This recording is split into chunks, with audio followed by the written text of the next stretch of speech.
I'm a real estate broker here in the Houston, Texas Metroplex, and today I want to show you how I analyze a property for investment as far as renting it out. Anyone can become a landlord investor. It's much safer than investing it in the stock market. Every year it's going to increase. At least the last years it's increased 5%. In the pandemic, we had that hyper sellers market and property increased really fast. But now I would say things are back to normal. Properties will probably continue to increase at a 5% like they were before. So the first thing I do when I'm looking at rental properties, the more bedrooms that a property has, this is the MLS, by the way. The more bedrooms that the property has, the more you can rent it out for. So it's going to require research on your part and the help of an experienced realtor. So I've already done some of the research. A property in this city will rent out for about $1,500. Several properties around the same size, the same bedrooms, square footage, age, we're renting out for about $1,500. So that's a safe number to go with. The second thing you want to do is you want to look at the condition and see if the property needs any repairs. So what you'll do is you'll calculate like a budget based on how much repairs the property needs. So this example is for those investors that want to get started on purchasing a property with a loan. That's the easiest way to get started, a conventional loan. So here I have put together the asking price is $149.9. The rental price is $1,500. So now that I've researched the price and condition and the rental comps, I'm ready to do my assessment to see if this property is a good buy. So what I do is I start backwards. I look at it like an investor would. You can take notes and you can assess a property any way. You can assess any property with this way. So the monthly rent is $1,500 a month. You're going to multiply that by 12 months in a year. That's going to give you a gross income of $18,000 per year. I've already researched the taxes. Last year they were $2,024. Insurance will cost about $1,500. If the property's in a flood zone, you'll want to account for flood insurance. You'll also want to account for repairs. The property that I was looking at, it looked like it really didn't require any repairs. So right now I'm going to leave it blank as far as repairs. So $18,000, subtract 2024 in taxes last year, subtract $1,500 in monthly in yearly insurance. That's going to give you a net income of $14,476. Most landlord investors will want their investment paid off within 10 years.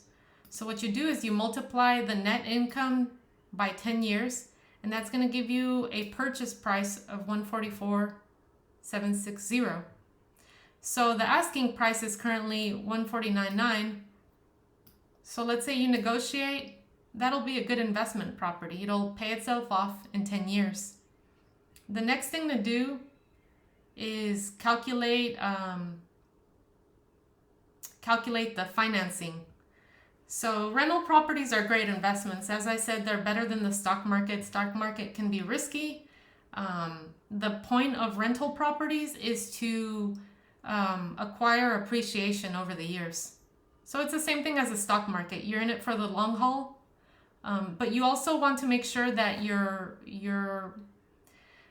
mortgage is basically less than the rental rate. So we already know the rental rate is about $1,500 a month. So to dumb it down, we basically need the mortgage to be less than $1,500 to make this work. So don't quote me on this. This is basically, I used an application You'll have to get in touch with a mortgage lender, a loan officer who will help you calculate this. Or there's many apps that you can use. Basically, you're gonna calculate what would be the mortgage for this property. So I put in 20% down payment on 149.9, and it gave me a mortgage payment of $932. This is not going to be accurate because the interest rate it's using is probably not up to date. I think they're closer in the 6%. So it'll probably bump the mortgage payment up to $1,000 something, but it'll still make sense because if the mortgage payment is $1,000 something and the rental rate you're receiving is $1,500, then it's going to leave you with $400 a month profit. So that's a good investment. And then over the period of years, you could potentially sell that property for more money. And so the main point is to acquire appreciation. You hold on to the properties and maybe sell it in the future. So let's talk about financing. I'm not a lender, but in order to be able to do this, you're going to need to have really good credit because they do consider investment loans riskier. So you're going to need 20% down payment. There are some lenders that will let you put down 10%, but most lenders are going to require 20% down payment if you want to become a landlord investor. Or the easiest option, if you've ever considered, if you're not too happy with your property that you live in right now, one thing that I can recommend is rent out the house that you're living in right now. Then you'll be able to much easier to qualify for a loan, because they're basically going to look at the loan like you're going to live in the next house, right? So you're going to live in the next house, and all you'll be required is basically 5% down payment, and then they won't be so strict on the on your credit. It won't need to be perfect. I think minimum credit requirement for a house to buy is 620. But if you're buying it as an investment, then you need perfect credit, like 700. So if you're thinking about investing, you need a good team of realtors. The realtors need to help you with comps, and then you're going to need a good a loan officer. So if you're interested in booking a free consultation, please get in touch with me via my website or send me a message. If you have any more questions, please leave me a comment and subscribe. Thank you.